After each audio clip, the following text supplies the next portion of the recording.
Hi, my name is Laura, also known as Sleep Nurse UK. I'm a paediatric nurse and also certified sleep consultant.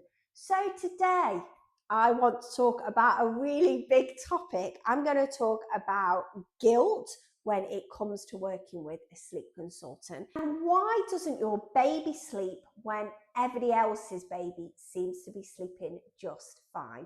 So let's dive right in. Guilt. So society puts so much pressure on parents to be doing it right. We are bombarded with information on a daily basis as to what makes a good parent, what we should be doing, what we're doing right, what we're doing wrong. And that information isn't just coming to us from the internet and social media. When we speak to people at baby groups, somebody down the road, parenting is such an individual thing. And when your little one isn't doing what somebody else's little one is doing, it can really easily feel like maybe you are doing something wrong. But I'm here to tell you that you're probably not. So I've worked with hundreds of families over the course of my career as a paediatric nurse and also health visitor. And I know that parenting comes in all different shapes and sizes. I could visit 5 different houses in a day, and I can show you 5 different ways that people parent. The main thing is little one is thriving and is healthy and happy. And the other main thing is that parents are happy and they're happy with what they're doing. And if those two things are aligned and going well, you are doing the right thing. Now, I think particularly for mums, our role has changed in society. So women now are doing things that grandfathers were doing. So we are going out to work, we are running businesses, but at the same time as doing that, we are also doing the jobs that have been traditionally held by mums. So that might be the housework, childcare, juggling 101 different things. And that is so much pressure on mums. We know that sleep deprived mums have a higher incidence of postnatal depression, feelings of stress, feelings of anxiety, feelings of being burnt out. Add to that societal pressure of mum should be doing it all, and actually reaching out for help and getting some support with your little one's sleep can make you feel so guilty. And I'm going to talk now from personal experience. Those of you that follow me know that I am a mum to 3. And I didn't even know sleep consultants existed until the birth of my little boy.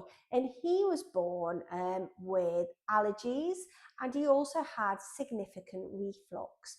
And I struggled on and on with the most debilitating sleep deprivation with him. My whole life revolved around trying to get sleep, thinking about sleep, and also this tremendous guilt as to what I was doing so wrong because he wasn't sleeping. And it wasn't until he was 1 that I reached out to somebody and got some support with his sleep. And within 2 weeks, we'd got him sleeping through the night. And it really was life-changing. But up to that point, I felt so guilty that I couldn't get him to sleep. And I really questioned my parenting, even with all my knowledge of child development, my health visitor experience. I just felt this tremendous amount of guilt. But if I look back now, I know that I wasn't a fully present parent because I was just so exhausted. And it's that old saying, isn't it? You can't pour from an empty cup. And that's my message a lot of the time with families. I look for those really, truly sleep deprived parents because I was in that position. And it changed my life once I got that sleep. I could concentrate better. I could be there more and enjoy those little moments. And whilst, yes, I tried my best to do that before I got support, sleep plays such a huge impact in not only our emotional and mental well-being, but also our physical health as well.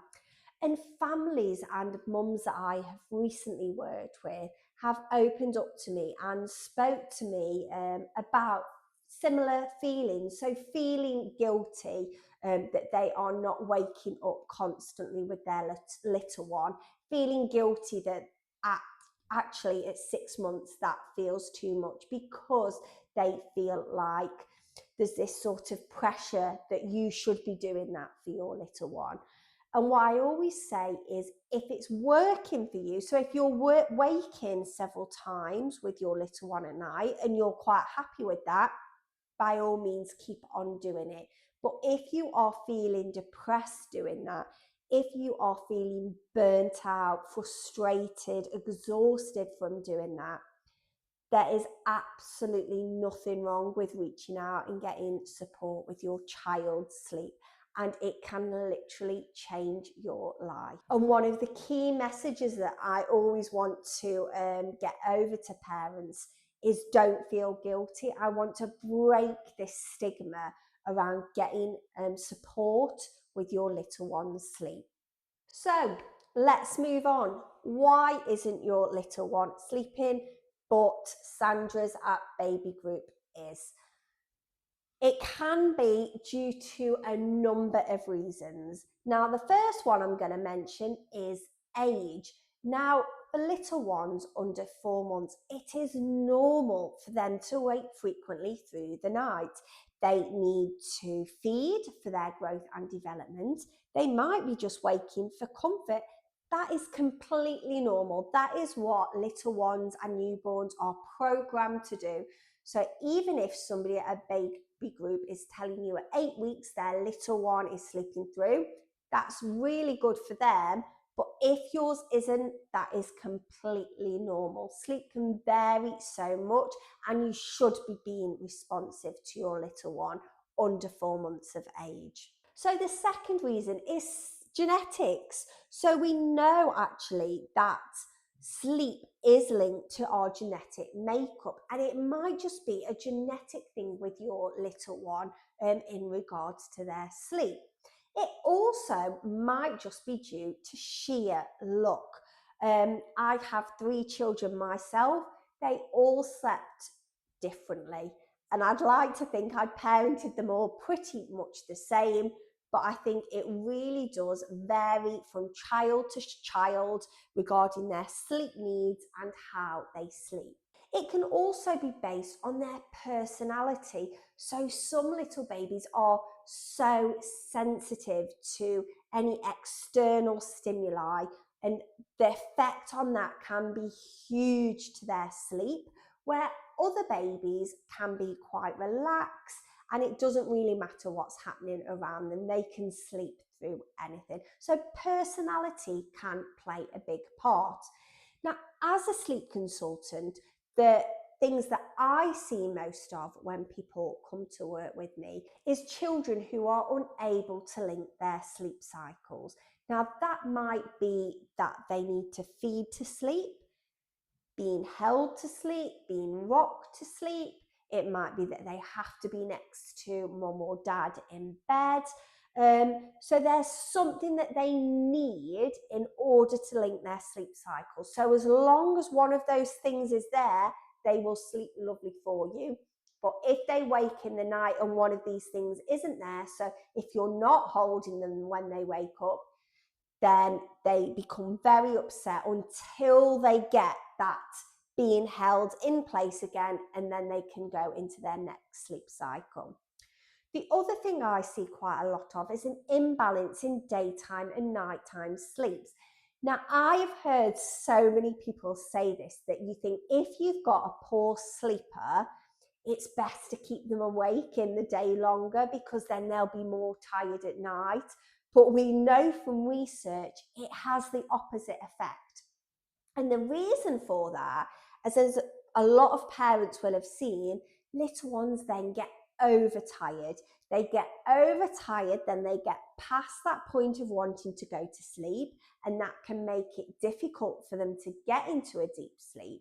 But also, when children are overtired, they release a hormone called cortisol. And this is the stress hormone. So this affects the quality and quantity of their sleep. So actually ensuring your child has enough daytime sleep can have such a positive impact on their nighttime sleep.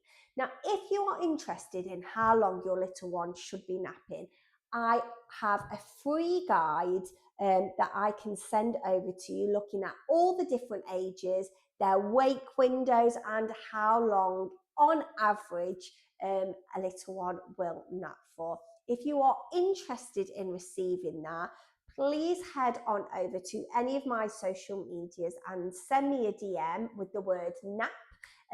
You'll find all the details below, and I'll be more than happy to send that over to you.